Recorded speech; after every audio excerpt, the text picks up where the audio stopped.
Guys Gaming. Today we're going to be continuing our discussion on the roster breakdown, and we managed to get our hands a little bit early on some of these the information and cards for Doctor Strange and Ghost Rider, and so we thought, hey, what the heck, might as well kind of jump on this. And so yeah, a little bit early this week, or a little bit later this week rather, we'll be having the unboxings for those. But today we're going to be discussing the Defenders affiliation itself. And I mean, the past three affiliations, AMG has just really knocked it out of the park with Wet Warriors and Spider Foes, and again here with Defenders, another really nice, really strong affiliation. And I think this affiliation jumps right to the top of the, the power list here. They have a bunch of tools. I mean, it's just, yeah. My general thoughts on Defenders is that they have a lot of healing. They're a very attrition-based team. They have a lot of and they have a lot of good defensive tools as well. Between Ghost Rider and Doctor Strange primarily, he's going to be a big facilitator for a lot of this stuff going on. But the team just has a lot of heals that you can throw out, and so it makes the team really durable, really sticky. And this is in addition to, I mean, having one of the strongest rosters in the game, in my opinion. So you have a ton of flexibility. You have a lot of good, different point levels of options. So you have a 2-point option in Wong, and then you have a good variety of 3-point options. You know, we don't know how many points Daredevil or Iron Fist or Luke Cage will be, but I imagine, I mean, maybe one of them might be 2 points as well. We never know. And but I think 3 points for at least one of those, if not 2 of them, is a pretty safe bet. And so you're gonna have a nice mix of cheap 3-point options with maybe at least 1 2-pointer for now, maybe 2. And also some nice 4, 5, and 6-point options. So you have something at every single point value, which is, besides Avengers, not something a lot of affiliations can say that they have. It's very nice for roster construction. And the other thing too is that a lot of the people that are on Defenders are part of other affiliations, and so they mix really well with other rosters too. So it's a really nice, Defenders just pairs so well with a lot of our current affiliations, but while bringing a lot of new tools to the table as well. And I mean, one of their strengths, we usually don't get to it this early, but their leadership ability really is just that good, and it is Mystic Empowerment. And now we'll go over the ability just so I can discuss it a little bit further. And now what Mystic Empowerment lets you do is, once per turn for each of your friendly characters, they can spend a power when you declare an attack, so before any dice are rolled or anything like that. And you get to choose on the enemy, or you get to choose which type of attack it's going to be. So basically, you get to choose whatever the enemy's weakest defense is and make that attack that type. So you are constantly, going for, the enemy's weak points and weaknesses. It is a really strong ability. Oh, in addition, if that attack deals damage, you also give them Hex too, which is not a new condition. It's been in the core rulebook, but we've not seen any characters with it. So Doctor Strange is the first. The Mystic Empowerment is your big way of throwing out. It lets some of your heavy hitters hit even harder, because now I'm going after weaknesses. It turns like some marginal characters into really powerful. I mean, Hawkeye with those mystic arrows, constantly, he was already obnoxious, but in Defenders now, Hawkeye is just so good. And it also helps too, because he has that extra power, generally, that he's generating a lot of power, and he doesn't have a spending attack to use it on. So unless you're constantly doing trick shots or stuff like that, this is just another way to help, burn some of that extra power that Hawkeye's generally tend to create a lot of. And in addition to that, just Mystic Empowerment, the Hex as well is a just super annoying condition. And what Hex does is it prevents your enemies, when they have this condition on them, from rolling any extra dice on their crits. So the crits still count as successes, but you don't get any extra dice on defense or attack rolls. So, I mean, that's just a really brutal kick right there, too. I mean, it keeps those dice pools really low. And so if people are trying to spike, if they're trying to get these, big, hits like on, Corvus, or, I mean, this screws over reality gem users really hard. Because the no extra, you turn one of your skulls into a crit, but the no extra dice, and, generally they, the people that can bring that gem have pretty big dice pools, so yeah, it's a really strong condition. And the fact that every single person on your team can do this, so now every single person on your team is throwing out conditions. That's just, I mean, especially when we're going to get to the roster here in a moment, but when you see some of the characters that now can throw out that Hex condition, it's wild, man. Like, it's one of the best affiliation abilities in the game. I don't know if it's the best. Cabal is still really strong, but yeah, it's good. It's quite good. So as far as some of their downsides, they are a very power-hungry team. So if you're not bringing Wong to kind of, give out some of his power, and I mean, I think you should be playing Wong most of the time. You really should be trying to. He's that good, I think.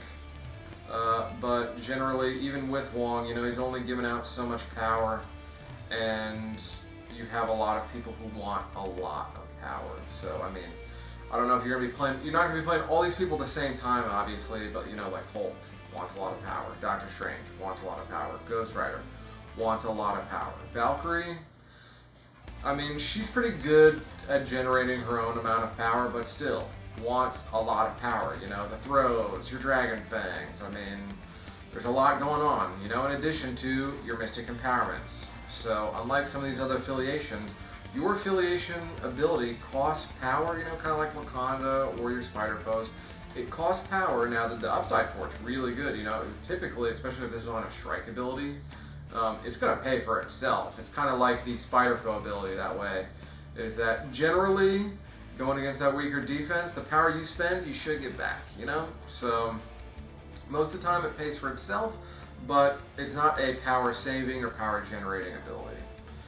Most of the time you're going to be neutral, unless someone has like a really bad defense against something.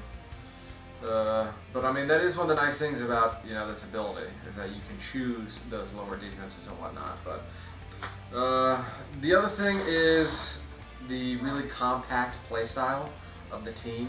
So when we get to the cards and stuff, you'll see a lot of these, and just their abilities in general, they are all range 3.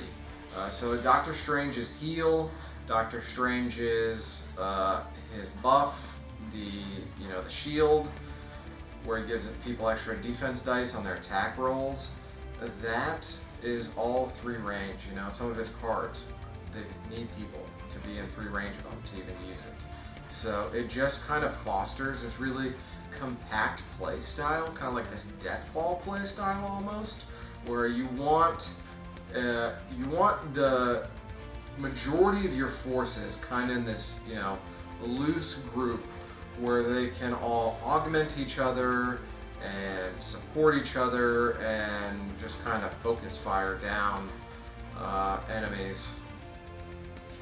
And so, the last thing about defenders is, outside of, a couple of characters, generally the higher point characters, they just don't have a lot of throws, and they don't have a lot of pushes.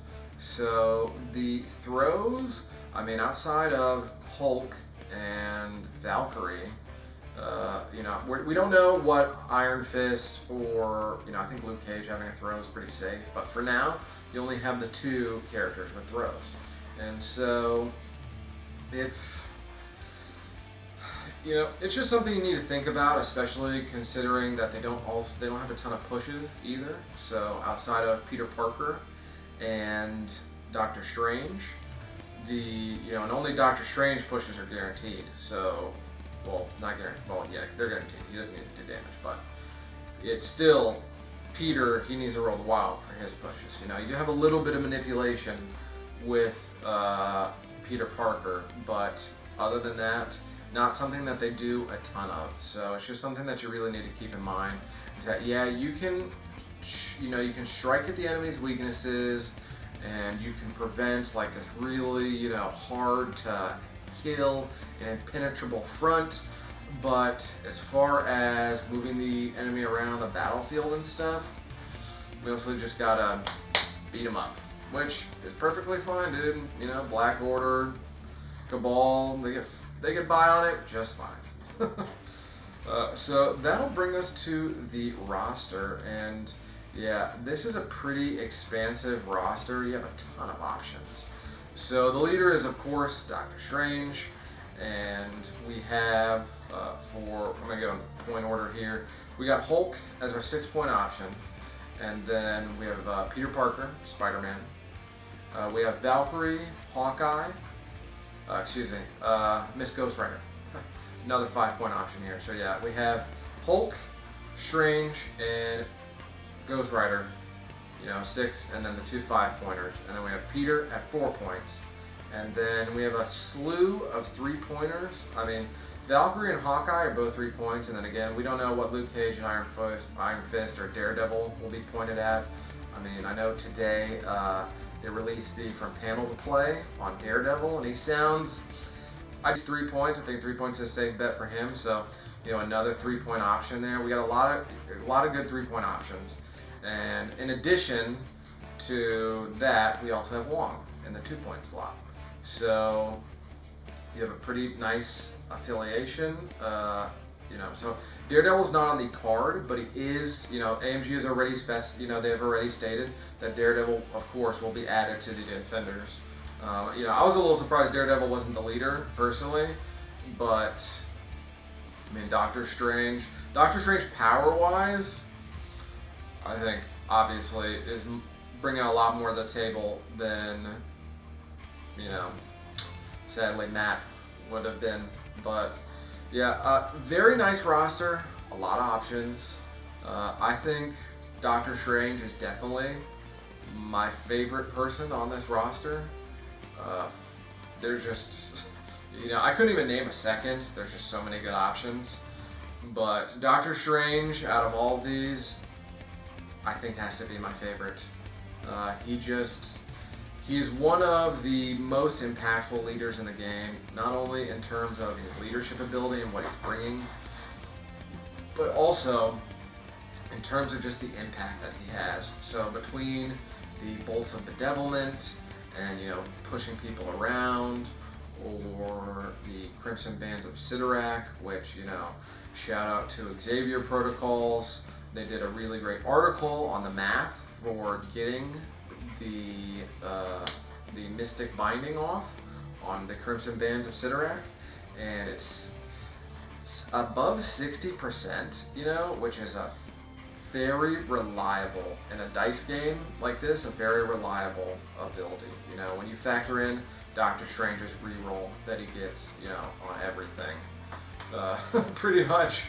So yeah, it's a really strong, really, really good ability, and he does so much. He does so much between not only the offensive output that he has and is capable of doing, but also defensively, frankly, I think is really his strength, is that he can teleport people around, he can heal people, he can give them extra defense. I mean, MODOK in Defenders is a nightmare. It is really, truly a nightmare. I mean, it might even be better than MODOK in Cabal, I think, just between letting you choose attack type on your whirling blades, and he shores up a lot of weaknesses, you know, that defenders have. He gives them some of those control elements, and, you know, he gives them a throw in addition as well. So he can move the enemy around, he can throw, he brings a reroll, which outside of Doctor Strange is not something they get a ton of. So it's just, you know, it's nice. It's just, yeah, MODOK, really frightening, jeez. But let's get to some of the cards here. So we're going to be going over these a little bit more in depth because these are new, and I'm sure a lot of people viewing this video, you know, when it comes out, have not seen these yet.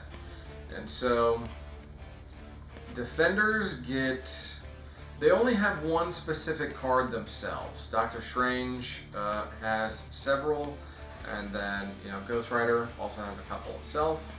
But those are, you know, neutrals, so we'll get to those. We'll get to those later when we get to, you know, like the Hulk cards and stuff like that. But the only defender-specific card they have is the Pentagram of Ferala. So that is a defender's reactive card that you use during the power phase. And it can be used by Doctor Strange or Wong for 2 power. So Doctor Strange, if he has a gem, can use this first turn. And so this allows for some really crazy shenanigans, as you'll see here. So place a mystical portal token within one of the character that played this card. Then place a mystical portal token within 5 of the same character. So you place one token within 1, you place the other one within 5, and then at any time during a character's activation, while within 1 of a mystic portal token, they can spend 1 power once per turn to be placed within 1 of another mystic portal. Now, there's a couple things to note. These portals don't go away. They're there the entire game. So whenever you pop these things, they're going to stay. The second thing is that any character can use them. So yes, while this is a great, you know, fairy for, you know, shoving Hulk or Ghost Rider into the midfield to be a giant annoyance, it is, or really your entire team, you know, you can just poop out your entire team at whatever portal you set up. It's a big power investment, obviously. You know, not only are people spending the power to play the card, but to use the portals as well. I think with the right setup, you know, you want to have Doctor Strange using a gem. So I really like him with the time gem, but you may not always want to swing 7 points. The soul gem, I think, is also fine. So 6-point Doctor Strange is easy enough to swing, I think, at most average point levels. You know, 16 to 18 points, easy enough. But throwing that out turn 1 and having like your Hulk or your Ghost Rider, or having Valkyrie and, you know, bringing another beater, maybe like Drax, you know, bring Valkyrie and Drax and just stick them in the midfield and be like, hey, what's up, you know? And I mean, you can position it too so that the token is within 1. Like, you can lay out all your people so that you can have 2 size 2 characters, you know, as long as they're on the smaller bases next to Doctor Strange. They can all fit within 1 of that portal. And then, so you don't even need to spend like movement on your characters. You only need to spend power, and you can have Drax and Valkyrie like in the midfield. It is, without, you know, taking base size into consideration, it's like almost 12 inches of movement, essentially. I mean, that's a ton. It's a huge amount of, you know, when you consider where they start and where you end up placing them. I mean, it could be 14, 16 inches of movement, really, easily, depending on the size of the base, you know, something like Hulk, maybe even moving more. It is a ton of movement. It's a really interesting ability, and it's something that you can use late game, too, you know? You can have you can have Doctor Strange hang out in the midfield or hanging out somewhere and just, or Wong, too, and then just have them pop that portal so that either they or whoever they're hanging out with can get to an area of the battlefield that you need to get to. Because that is the one thing about defenders, is that they're just they're very compact. They're going to be very clumped together. They need having that where you can go out and reach and grabbing a far off objective is a really useful tool. And those characters that can add those tools are very big. I think this is one of Peter Parker's better affiliations, frankly.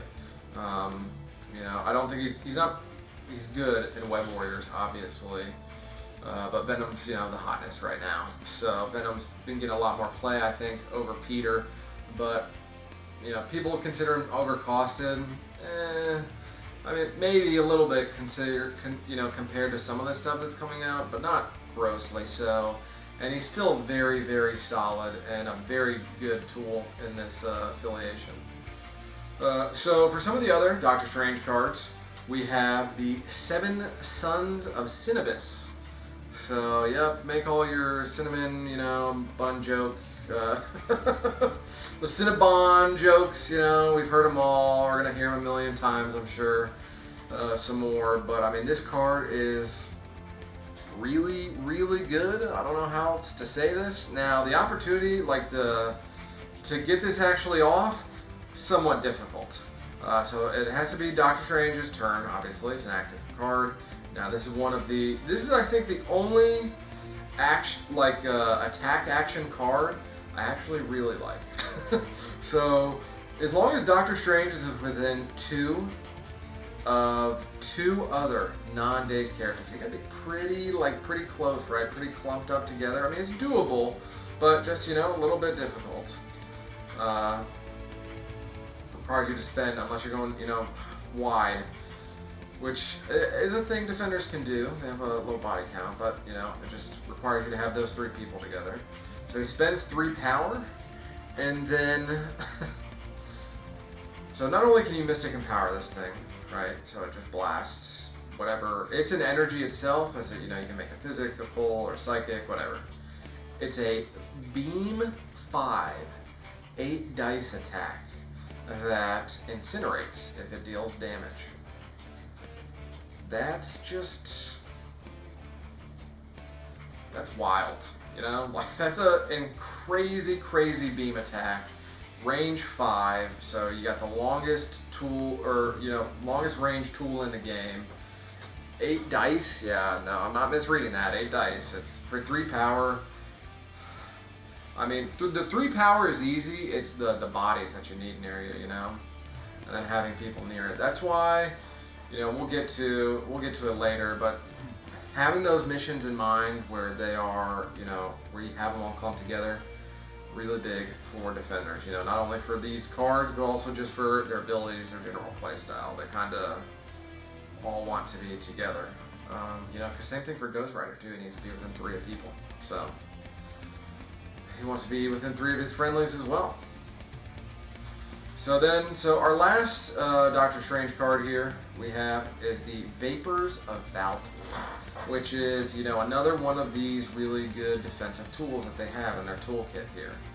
And so if there are 2 other non-dazed allied characters within 2 of Doctor Strange, you can spend 3 to play this card. So it has the same exact conditions to play this as the, Cinnabus beam attack. It's not exactly easy. You gotta have everyone together, but man, these cards are really, really powerful, really good. So, whenever you choose a character within 3 of Doctor Strange, that character gains 3 Obscuring Mist tokens. And so each time the character is targeted by an attack, you shuffle the tokens, and then you reveal one at random. And then if the token has a blank on the back, you can re-roll any number of the attacker's dice. If it has a silhouette, the attack continues as normal. And then at the end of the round, you remove all the Obscuring Mist tokens from the character. Now, because this is the defender doing a reroll ability, his sequence is first. Well, it's the attacker sequence is first. right? Because he's the active player. So their rerolls would happen, and then your reroll, you get to reroll theirs after you see what they get. And I mean, that's just a really powerful ability. So after all, so this is the last, this is the best the enemy can do against you. And then all those hits, I'm gonna need you to re-roll them and do it all again. So now you only have a 2 and 2/3 chance to do it. So there's these 3 of these missed tokens, and if you grab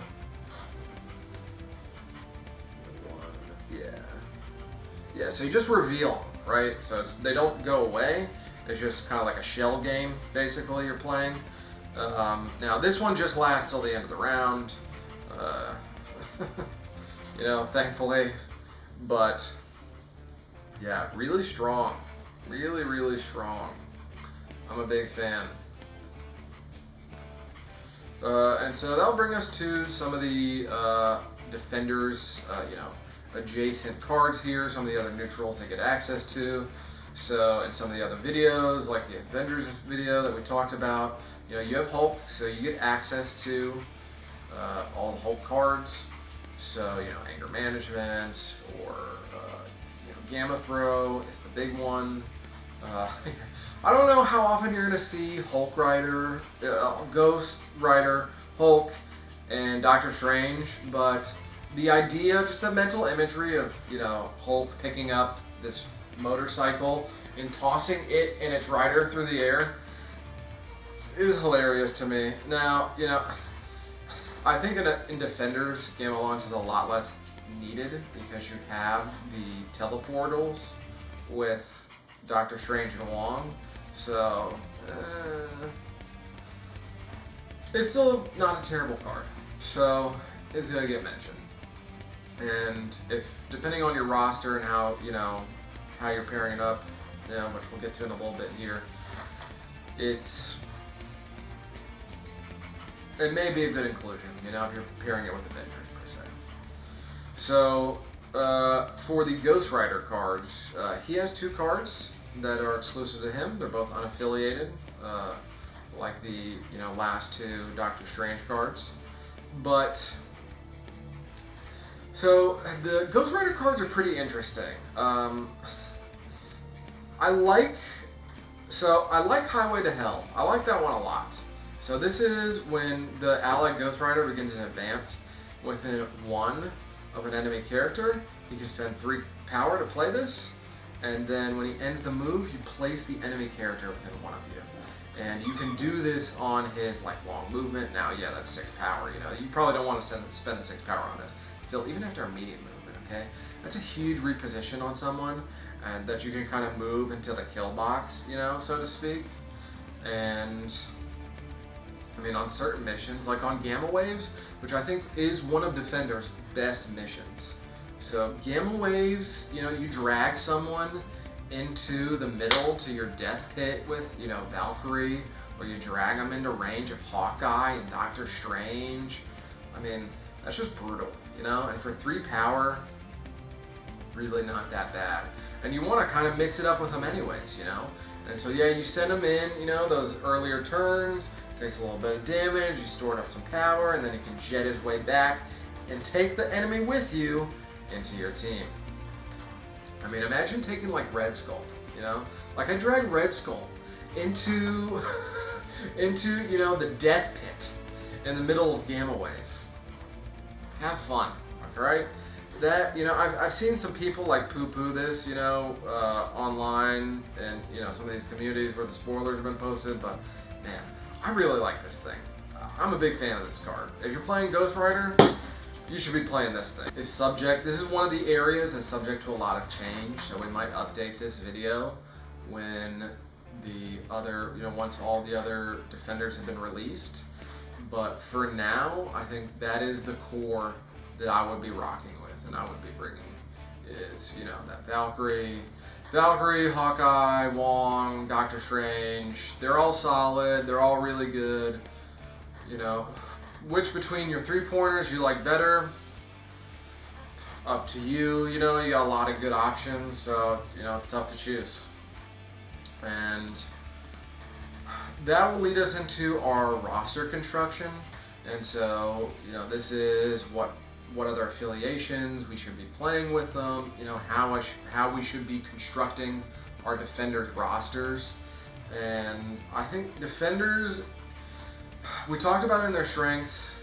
Defenders is kind of this mishmash of a lot of characters from a lot of different affiliations. And so that allows them to pair really well with a lot of other affiliations. I mean, you know, obviously the one that comes to mind most readily is Avengers. You share so many options with Avengers. And, you know, a lot of the Avengers are good in defenders. So Black Panther and Vision, you know, you don't have a ton of 4-point options in your defenders. Those are both very good options, you know, to throw those guys in. I mean, making Vision even tankier, making Black Panther even tankier. Yeah, it's just Avengers and defenders pair really well, you know, because not only is Doctor Strange going to be getting added to the defenders, that's been, you know, confirmed now officially. So you share a lot of the same roster. So you got Doctor Strange, you got Hulk, Hawkeye, just tons of people. So after that, I think your second best option is Web Warriors. Web Warriors pairs really well with defenders, but conversely, they kind of bad into defenders. I think defenders can kind of exploit some of their, you know, the low defenses on some of them. But, you know, as a pairing together, I think they're really good. And characters like Gwen pair really well with defenders. They, you know, having a long mover, another long mover on the team is really useful for a scenario play, because that is the thing for defenders, is you only have Peter as your long mover, you know. But you throw Peter and Gwen onto your defender's team, that's a lot more objective play. That's a lot more fast movement, you know. Now you can kind of spread out and you can play, you know, a mission like Spider People or Hammers or something like that, you know. One of your D setup secures, or extracts rather. So, and then the last one I think pairs really well with defenders is Asgard.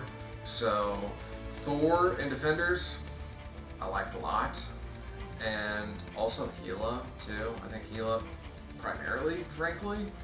So missing empowerment on Gila, I mean, that Reign of Hell attack becomes really scary as a psychic or an energy attack. And, you know, the nice thing about Asgard is they already have a good mix of attacks, but it gives you that third attack option for, you know, these characters. So it is something that not always you have to spend on the Asgard characters, but when you need to, you can. Yeah, I'm a big fan of them. Big fan of them. With defenders, I think other than that, you know, Guardians of the Galaxy, but one of Guardians' strengths is that you can fit them in, so there's a lot of good Guardians that you can throw into defenders, but I think you can say that of a lot of factions, generally. You know, I think Black Order is really the only one I would probably shy away from, just because it's tough.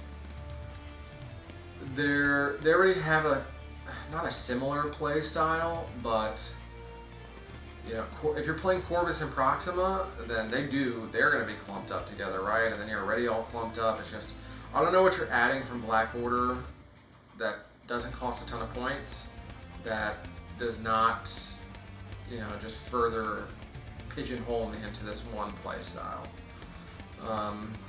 And so just to round off this discussion here, you know, this is one of our longer videos. Defenders is a big affiliation. We got some new stuff, so we had to talk about a lot.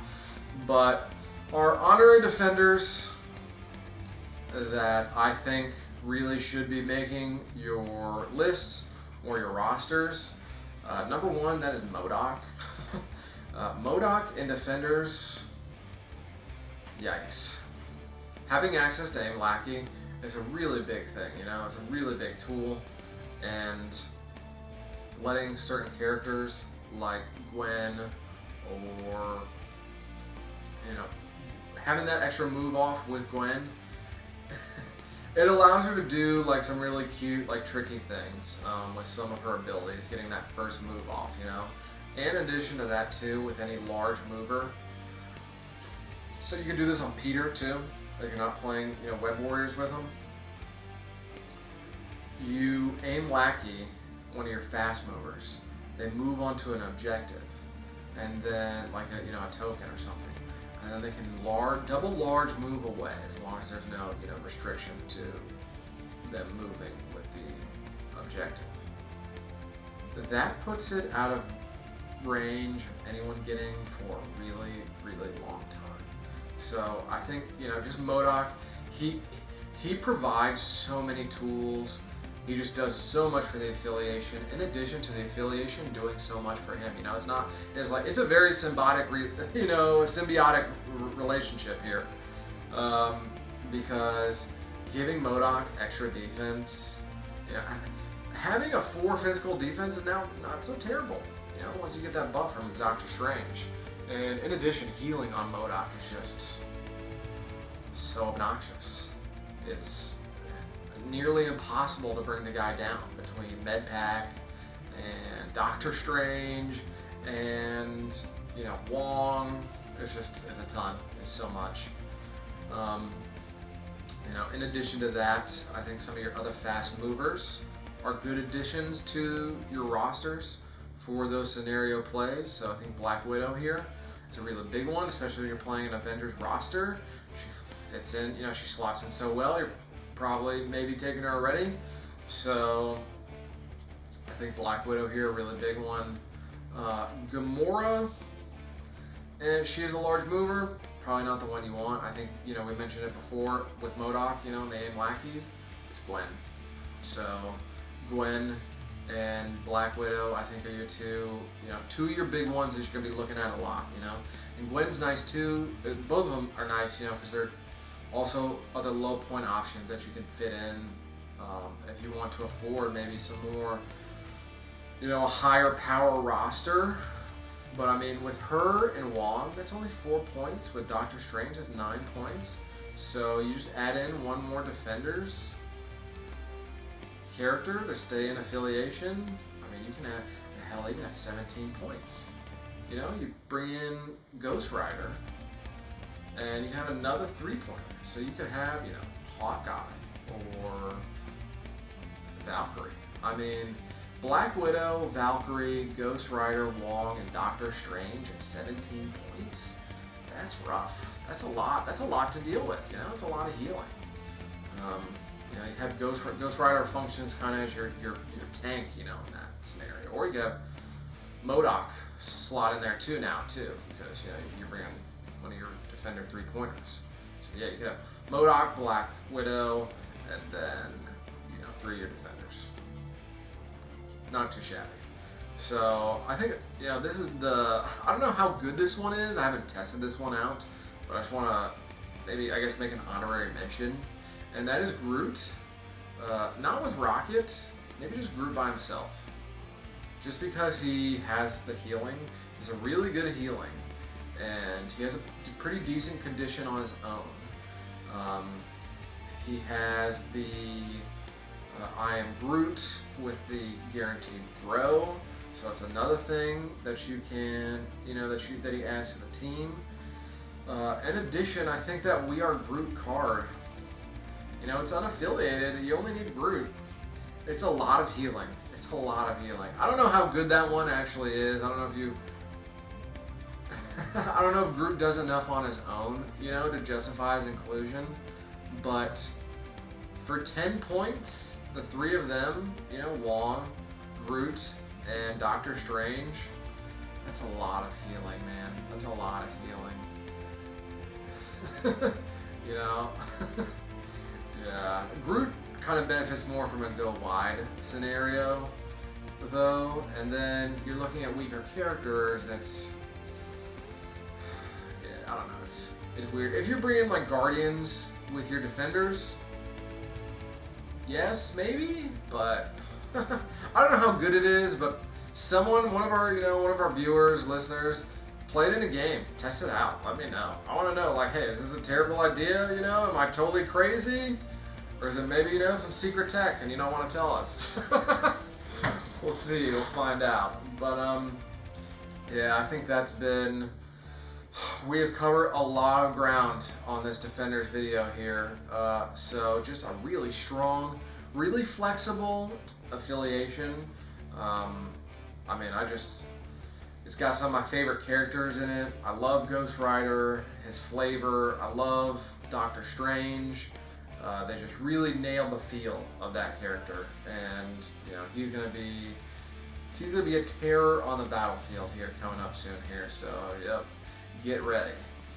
Other than that, thanks for watching, guys. We can't do this without you. Can't do it without the viewers. But we do need your support. So head on over to Patreon, you know, let us look at some of the options that we have available. You know, we're providing a ton of stuff, you know, not just these videos, but a lot of other content. And with, you know, some more exclusive D&D and Marvel Crisis Protocol content coming on the way there for Patreon subscribers. So be on the lookout, you know, guys. In addition to that, be sure to check out our Instagram. We're always posting new stuff up on there. And be sure to like, share, and subscribe. And tell all your friends about us, you know. If they like painting, miniature gaming, MCP, D&D, you know, if they just want to maybe learn a bit more about both of them, share it, let us know. Other than that, happy trails.